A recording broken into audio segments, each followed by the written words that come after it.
નમસ્કાર baby news ગુજરાતમાં હું સુભાષ આપનું સ્વાગત કરું છું. સરકારી આરોગ્ય વ્યવસ્થાનું માળખું હાલ રાજ્યમાં એવું છે કે એના વિશે જો વિસ્તારપૂર્વક વાત ના કરીએ તો જ સારું છે. કેમ કે અવ્યવસ્થાના એક બે નહીં એટલા બધા કિસ્સા અવારનવાર સામે આવતા હોય છે કે લોકોને એમ થાય કે સરકારને આપણે આટલો બધો ટેક્સ આપીએ છીએ જેથી સારી આરોગ્ય વ્યવસ્થા મળે, પણ વ્યવસ્થાના નામે ખાલી લોકોને વિવાદ મળે છે. હોસ્પિટલના બેડ પર શ્વાન બેઠા દેખાય છે, લેબોરેટરીઓમાં ઉંદરડા ફરતા દેખાય છે, સિક્યોરિટીના નામે બાઉન્સરોનું મન ફાવે એવું વર્તન સામે આવે છે, હોસ્પિટલના કેમ્પસમાંથી દારૂની બોટલો મળી આવે છે, સરકારી ડોક્ટરોનું રાજાશાહી વર્તન સામે આવે છે, મન ફાવે ત્યારે ડોક્ટરોનું આવવાનું, મન ફાવે ત્યારે જવાનું. ગુજરાતના ખૂબ જ જાણીતા હાસ્ય કલાકાર એટલે હકાભા ગઢવી. હકાભા ગઢવીને રાજકોટ સિવિલ હોસ્પિટલમાં એ હદનો ખરાબ અનુભવ થયો કે એમણે આખી વ્યથા વિડીયોના માધ્યમથી જાહેર કરી છે. શું છે આખી બાબત, વિગતે સાંભળીએ. જય માતાજી, જય મોગલ. હું તમારો હકાભા ગઢવીને આજ હું તમને કહેવા આવ્યો છું મારા જીવનમાં બે અનુભવ આ મહિનામાં બન્યા, એક સારો અને ખરાબ. સારો અનુભવ મને ગુજરાત પોલીસનો મારા જીવનમાં બન્યો આ 15 દિવસમાં, 12 થી 15 દિવસ થયા. અને ખરાબ અનુભવ મને બન્યો સિવિલ હોસ્પિટલ રાજકોટ. મારા બેન છે, ગરીબ માણસ છે, ગૌશાળામાં નોકરી કરે છે, આખું પરિવાર. અને એ લોકો ચાલતા ચાલતા રાજકોટથી જતા હતા હળવદ માતાજી દર્શન કરવા માટે. અને વચમાં એક ગાડીવાળાએ મારા બેન રાતે 5 વાગે 5 થી 6, 5:30 ઉડાડી દીધા ગાડીવાળાએ. અને ગાડીવાળો વહી ગયો અને હેમરેજ થઈ ગયું, બેભાન થઈ ગયા હતા. અમે લઈ ગયા સીધા, એ લોકો લઈ ગયા મોરબી સિવિલમાં. એટલે એ કીધું કે અહીંયા નહીં, તમે રાજકોટ સિવિલમાં લઈ જાઓ ફટાફટ. અહીંયા કલાક 2 કલાક અહીંયા બેગડા, ટાંકા બાકા લીધા, લોહી નીકળી ગયું જાજુ એવું. પછી સીધા સિવિલ હોસ્પિટલમાં રાજકોટ આવ્યા. હું અહીંયા પગી ગયો. પણ સાહેબ, એટલું ખરાબ અનુભવ મને સિવિલ હોસ્પિટલનો થયો છે. હું આપ સૌને કહું છું, સરકાર પૂરું ધ્યાન આપે છે, પણ અંદર હોસ્પિટલવાળા કોઈ ડૉક્ટર ધ્યાન ના આપતા. સરકાર પૂરી દવા આપે છે, હોસ્પિટલવાળા નથી આપતા. તમામ ડૉક્ટરોની સુવિધા છે, જેટલી પ્રાઇવેટમાં ન એટલી સિવિલમાં હોસ્પિટલમાં સુવિધા આવ્યું છે, પણ કોઈએ ધ્યાન આપ્યું નથી. સાહેબ, 5 કલાકે સિટી સ્કેન થયું છે મારી બેનનું. 5 કલાકમાં માણસ મરી જાય. લાઈન હતી આમ 10-12 જણાની ખાટલાની. આપ સીસીટીવી કેમેરા છે, આપ જોઈ શકો છો અહીંયા જઈને તમે. લાઈન હતી આમ. એટલે મેં કીધું ભાઈ ફટાફટ આમ લઈ લો, સિરિયસ છે કીધું. તો એ એક લુખો વાત કરતો, મેં ડૉક્ટર મારી સાથે વાત કરતો હતો કે વારો આવે ત્યારે આવે, બાકી ન આવે તો બે જાઓ શાંતિથી કહે. કીધું ભાઈ, હું હકાભા ગઢવી છું, કલાકાર છું, તું મારે આવું વર્તન ભાઈ તમે ડૉક્ટર સાહેબ આવું કરો છો તો નાના માણસ શું થતું છે અહીંયા? હું એ વિચાર કરું છું, નાના માણસ તમે શું જવાબ આપતા છો અહીંયા? અને સાહેબ મેં એમ કીધું, હું એમ કીધું તમે મારો વારો પહેલાં લઈ લો એમ. પણ આમાં સિરિયસ કોણ છે એ તમે જરા જો, એને તમે પહેલાં લો. કોઈ નહીં, 5 કલાકે સિટી સ્કેન થયું, 3 કલાકે તો ડૉક્ટર આવે છે. ડૉક્ટર મગજનો ડૉક્ટર હોય ને એ 3 કલાકે આવે છે.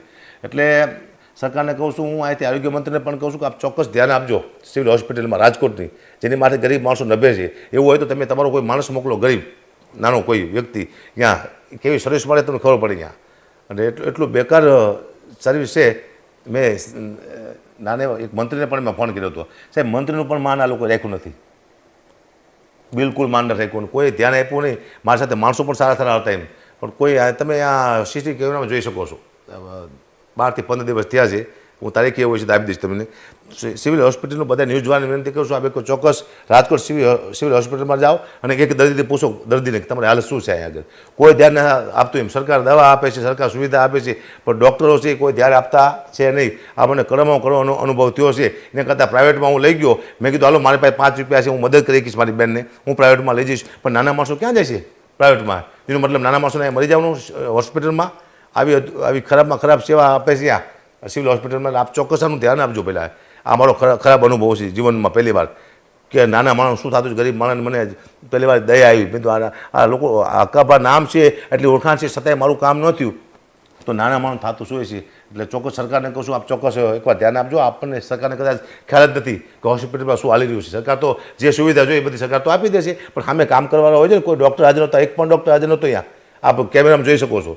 મગજના ડૉક્ટરની જરૂર હોય તાત્કાલિક 2-2.5 કલાકે મગજના ડૉક્ટર આવ્યા છે. એટલે ચોક્કસ આને આપ સરકારને વિનંતી કે આપ ચોક્કસ આનું નોંધ લેજો. અને ન્યૂઝવાળાને બધાને કહું છું, ચોક્કસ આપ નોંધ લેજો. સિવિલ હોસ્પિટલ રાજકોટ એ નાક કહેવાય આપણે ગુજરાતનું. સિવિલ હોસ્પિટલ રાજકોટની સિવિલ હોસ્પિટલ છે, ગુજરાતનું નાક છે. એ નાક કપાવવાની વાતું છે. તો ભાઈ, નાના માણસો મળે છે, એકવાર ચોક્કસ ધ્યાન દેજો. આ તો હું જો મને ખબર પડી કે આવું બધું ચાલી રહ્યું છે. મારી બેન જીવન અને મરણ વચ્ચે ઝોલા ખાતી હતી. એ તો મારી દયા છે, બચી છે. હજી મારા બેનને ભાનમાં નથી આવ્યા. હજી આપ મારા બેનનું ઇન્ટરવ્યૂ લઈ શકો છો. અત્યારે મારા બેન ઘરે જ છે, નળી નાખી છે. નાના માણસો એટલે પછી જાજી હજો ટાઈમ પ્રાઇવેટમાં રાખી ન શકે.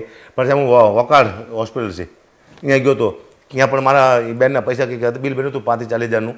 એ લોકોએ મેં કીધું ભાઈ નાના માણસો છે તો પ્રાઇવેટ ડૉક્ટર નહીં સારા, ઓછા પૈસા લીધા, અડધા પૈસામાં દવા કરી દીધી. વોકરવાળાએ અડધા પૈસા રજા આપ્યા પછી હું સ્ટર્લિંગમાં લઈ ગયો, વધુ બીમાર હતા એટલે, પણ પૈસા આપ્યા પછી અડધા પૈસા પાછા આપ્યા વોકરમાંથી. એથી વિશેષ મહેતા સાહેબ કરીને છે, રૂપેશભાઈ મહેતા સ્ટર્લિંગમાં, એમને મેં વાત કરી, મેં કીધું સાહેબ નાના માણસો છે એ દાખલ કરી દો, કોઈ બી લીધું નથી.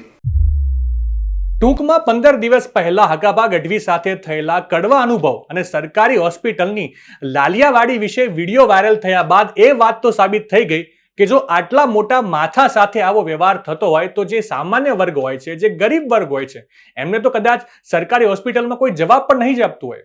આશા રાખીએ કે જો હકાભા ગઢવીના આરોપો સાચા સાબિત થાય છે તો જવાબદાર તમામ લોકો સામે કડક પગલાં લેવાય. નવા સમાચાર, નવી અપડેટ સાથે ફરી મળીશું. ત્યાં સુધી મને રજા આપશો. નમસ્કાર.